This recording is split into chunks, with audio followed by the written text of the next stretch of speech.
hal ini kan ditemukan. Padahal mungkin secara detail kadang-kadang kita lupa dengan hal yang sangat kecil itu. Tadi juga antiretroviral tidak harus terpisah. Baik, kita akan coba bagaimana membuat sebuah disertasi, karya tulis ilmiah, skripsi ataupun tesis itu semua ejaannya terbaca nanti secara benar. Nah, kadang-kadang ini yang selalu jadi masalah ketika kita konsultasi dengan pembimbing, rupanya masih ada huruf yang tertinggal, spasi yang tidak semestinya pakai spasi ada spasi, ejaan bahasa yang benar, huruf kapital yang benar, dan lain sebagainya. Dan sebenarnya sudah ada aplikasinya, itu kita bisa nanti buka di Google Drive. Baik, saya akan mencoba mengantarkan kita semua dalam waktu yang singkat saja bagaimana kemudian kita bisa membuat karya tulis ilmiah kita itu terlihat bisa diperbaiki dengan ejaan yang benar. Yang pertama kita harus masuk di Google Drive. Oke, kemudian nanti kita ambil file baru kita di mana kita simpan. Kita akan upload file baru. Kebetulan saya menyimpannya di sini di H. Kemudian ini saya ambil contoh ya. Kemudian dia akan masuk di Google Drive. Kemudian kita buka.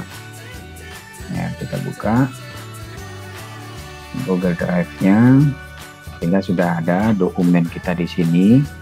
Dan kalau sudah ada dokumen, kita memastikan benar tidak ejaan-ejaan yang tulisan yang sudah ada di sini. Hal yang pertama yang harus kita lakukan adalah ketika dia sudah masuk, kita ambil nanti di tool atau alat bantu, kemudian ambil ejaan dan tata bahasa, dan pilih.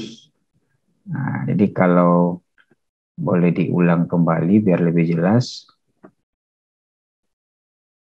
Ya, kita ambil spotlight. Jadi yang pertama itu nanti kita ambil tool, alat, kemudian pilih ejaan dan tata bahasa, kemudian ambil pemeriksaan ejaan dan tata bahasa. Oke, di sini nanti sudah terlihat misalnya antiretroviral dibuat di sini dia terpisah, ada spasi, mestinya ini dia antiretroviral. Nah, contoh itu satu ya. Kemudian misalnya latar belakang itu rupanya ada spasi yang mestinya harus ada, rupanya tidak, yang benar di bawah, yang biru ini. Kemudian kita lanjut misalnya, dan semua accurate rupanya berupa Q-nya, bukan EQ. Nah, jadi hal ini kan ditemukan.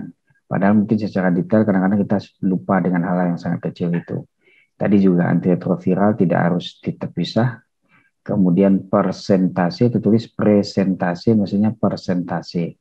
Ejaan-ejaan ini tentu kadang-kadang kita bisa lupa dalam membuat satu karya tulis ilmiah, tapi dengan modul yang ada di sini, dengan tool yang disiapkan di Google Drive ini sangat baik untuk bisa kita buat untuk dia lebih sempurna. Dan kalau kita menerima perbaikan ini, tinggal buat di sini terima, dia akan berganti. Kemudian kita lanjut misalnya faktor kebetulan pakai C, di sini ditemukan langsung, kemudian kalau kita ganti, kita akan langsung ganti dan dia akan berganti langsung dengan faktor K. Jadi tinggal kita membuat seperti ini, sehingga kalau ada yang misalnya jumlah mestinya, itu kan kita terima, kemudian akan dia berganti. Dan ini sangat penting bagi kita, karena memang ketika dia hurufnya sudah bagus, tata bahasa sudah oke, ejaannya sudah benar, tentu akan disenangi oleh pembimbing, bagi yang sedang bimbingan skripsi, tesis ataupun disertasi, sehingga ini sangat memudahkan bagi kita semua.